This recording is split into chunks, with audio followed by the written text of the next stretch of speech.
صدر مملکت کا 5 روزہ چین کا سرکاری دورہ مکمل۔ صدر آصف زرداری چین کے شہر سانیہ سے پاکستان روانہ ہو گئے۔ صدر مملکت کو airport per communist party of China کے سینئر رہنما وانگ چیانگ نے الوداع کیا۔ دورے پر صدر آصف علی زرداری کے ہمراہ سندھ کے سینئر وزیر شرجیل انعام میمن بھی ہمراہ تھے۔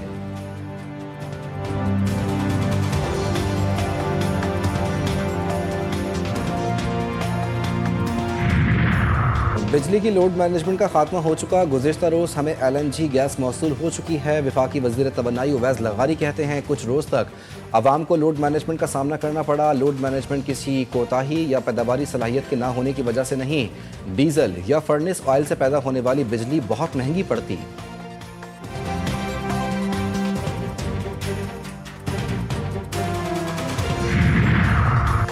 مارکہ حق کے دوران بھاولپور میں شہید کراچی کے منصور مرزا اور ان کی والدہ مسرت آصف کی شہادت کو 1 سال مکمل۔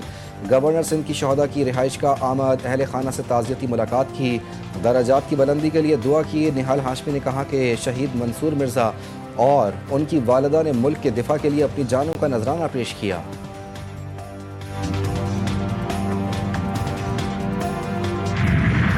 اور صاحبال میں مارکہ حق کے 1 سال مکمل ہونے پر استحکام پاکستان ریلی جامع مرکز رحمانیہ لیاقت چوک سے کربلا روڈ تک نماز جمعہ کے بعد نکالی گئی۔ ریلی کی قیادت ڈاکٹر علامہ ضیاء اللہ شاہ بخاری نے کی۔ علماء، اقلیتی برادری، سرکاری افسران، تاجر اور شہریوں کی بڑی تعداد میں شرکت۔ افواج پاکستان اور فیلڈ مارشل عاصم منیر سے بھرپور یکجہتی کا اظہار۔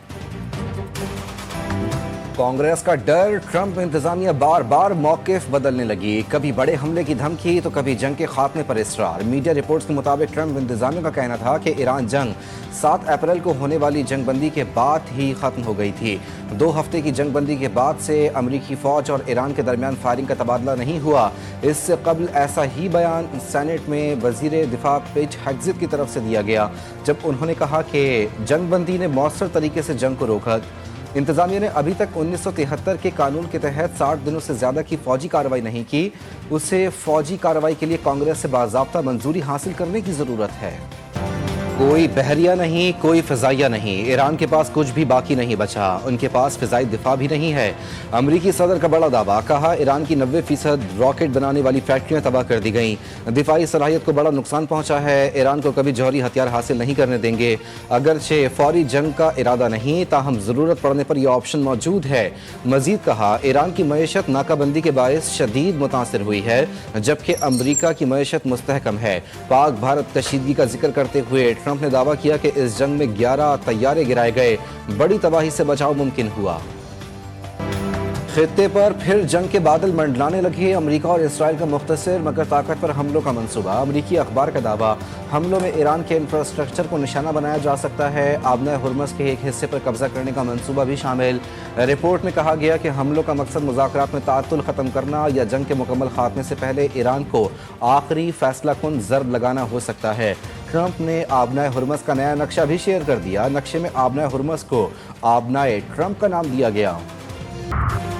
امریکہ ایران پر فائنل بلو اسٹرائک کے لیے تیار، صدر ٹرمپ کے حتمی فیصلے کا انتظار۔ امریکی صدر کو کمانڈر سینٹرل کمانڈ کی بریفنگ، ایران کی قیادت، باقی فوجی ڈھانچے اور اہم انفراسٹرکچر کو ہدف بنانے کے آپشنز پیش، مختصر اور شدید فضائی حملوں اور جدید ہائپرسونک ہتھیاروں کے استعمال پر بھی غور۔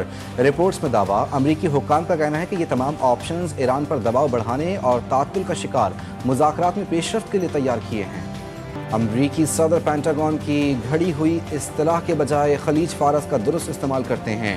ہرمز کو کسی اور نام سے پکارنا واقعی ایک سنگین غلطی ہے۔ آبنائے ہرمز کو آبنائے ٹرمپ قرار دینے پر ایرانی وزیر خارجہ کا امریکی صدر کو جواب۔ عباس عراقچی نے ایکس پر ڈونلڈ ٹرمپ کی پرانی ویڈیو بھی ساتھ لگائی جس میں ٹرمپ نے غلطی سے آبنائے ہرمز کو آبنائے ٹرمپ قرار دیا تھا، پھر کہا تھا بڑی غلطی ہو گئی۔ امریکی ناکہ بندی ناقابل برداشت قرار، ایرانی صدر کا سخت رد عمل۔ ایکس پر بیان میں صدر مسعود پزشکیان نے لکھا، امریکہ کی جانب سے ایرانی بندرگاہوں کی بحری ناکہ بندی دراصل فوجی کارروائیوں کا تسلسل ہے جو جنگ بندی کے باوجود جاری ہے۔ ایران نے صبر و تحمل اور مفاہمت کا مظاہرہ کیا، تاہم بحری ناکہ بندی کے نام پر کیے جانے والے اقدامات در حقیقت ایک خود مختار ملک کے خلاف فوجی کارروائیوں میں توسیع سمجھی جا رہی ہے۔ دنیا نے ایران کے صبر اور مفاہمت کو دیکھا ہے، لیکن یہ جابرانہ رویہ ناقابل برداشت ہے۔ ایران کے خلاف بحری ناکہ بندی ناممکن قرار، ایرانی پارلیمنٹ کے اسپیکر باقر کالیباف کہتے ہیں ایران کی سرحدیں اتنی وسیع ہیں کہ اس کا مکمل محاصرہ ممکن نہیں۔ امریکی پالیسیوں پر رد عمل دیتے ہوئے کہا امریکہ چاہے تو بھی ایران جیسے ملک کی ناکہ بندی آسان نہیں، ایران ہر قسم کے دباؤ کا مقابلہ کرنے کی صلاحیت رکھتا ہے۔ ایرانی پارلیمنٹ کی نیشنل سیکیورٹی کمیشن کے ترجمان ابراہیم رضائی کہتے ہیں یہ جنگ ہماری آخری جنگ ہے، ہم اس انداز سے لڑیں گے کہ آئندہ برسوں تک کوئی جنگ ہم پر مسلط نہ ہو سکے۔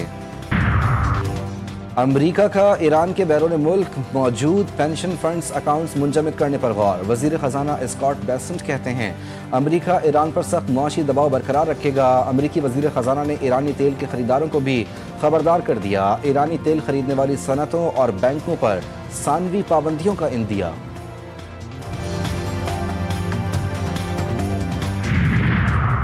آبنائے ہرمز کی بندش عالمی معیشت کا گلا گھونٹ رہی ہے، پابندیاں فوراً ختم کر دی جائیں تو بھی سپلائی چینز کی بحالی میں کئی ماہ لگیں گے۔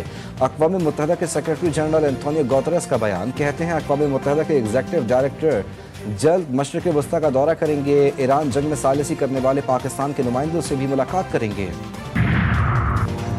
ایران اور امریکہ کے درمیان مذاکرات میں پاکستان ہی ثالث کا کردار ادا کر رہا ہے، معاملے میں کئی ممالک مدد کے لیے تیار ہیں، تاہم مذاکرات میں باضابطہ ثالث کی حیثیت پاکستان کو حاصل ہے۔ ترجمان ایرانی وزارت خارجہ اسماعیل بقائی کہتے ہیں اگر مذاکرات کے انعقاد کا فیصلہ کیا گیا تو اس حوالے سے باضابطہ طور پر آگاہ کیا جائے گا۔ مزید کہا امریکہ کا حملہ دفاع نہیں، کھلی جارحیت ہے۔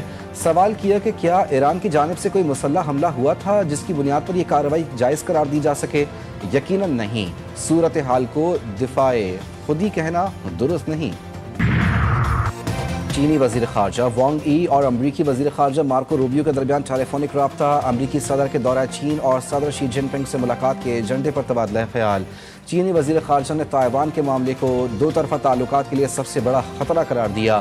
وانگ ای نے کہا امریکہ کو درست انتخاب کرتے ہوئے اپنے وعدوں پر قائم رہنا چاہیے۔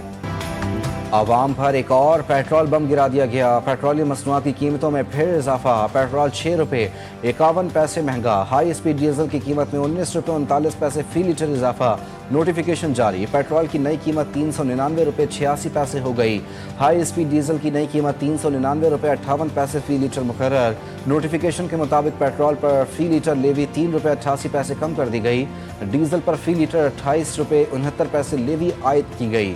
شہریوں نے پیٹرولیم مصنوعات کی قیمتوں میں مزید اضافہ مسترد کر دیا۔ عام آدمی کو ریلیف دینا اولین ترجیح، کسی صورت عوام کو تنہا نہیں چھوڑا جائے گا۔ وزیر اعظم شہباز شریف نے موٹر سائیکل اور پبلک ٹرانسپورٹ کے لیے سبسڈی میں 1 ماہ کی توسیع کی منظوری دے دی۔ سفری اور مال بردار گاڑیوں کے کرایوں میں اضافے کو ہر صورت روکنے کی ہدایت، کہا عوامی ریلیف کے ثمرات براہ راست مستحق افراد تک پہنچائے جائیں، حکومت عوام کو زیادہ سے زیادہ ریلیف دینے کی کوششیں جاری رکھے گی۔ سمندری ہوائیں معطل، کراچی شدید گرمی کی لپیٹ میں، سورج کے مزاج گرم، پارہ 38 ڈگری سینٹی گریڈ کو چھو گیا، شدت 40 ڈگری تک محسوس کی جانے لگی۔ محکمہ موسمیات کے مطابق گرمی کی شدت پیر تک جاری رہے گی، آج مطلع صاف رہے گا، بارش کا کوئی امکان نہیں۔ اور راولپنڈی کا بابو محلہ شہر کی تہذیبی تاریخ کا ایک جیتا جاگتا باب۔ بابو محلے میں قیام پاکستان سے قبل کی یادیں منفرد پہچان کی حامل، پڑھے لکھے طبقے کا مسکن ہونے کی وجہ سے اس کا نام بابو محلہ پڑا۔ علاقہ اپنی خوبصورت طرز تعمیر اور لکڑی کے کام کی وجہ سے مشہور، قدیم عمارتوں کی محرابیں اور روشن دان آج بھی ماضی کے گواہ۔ تقسیم سے قبل یہاں ہندو، سکھ اور مسلمان مل جل کر رہتے تھے۔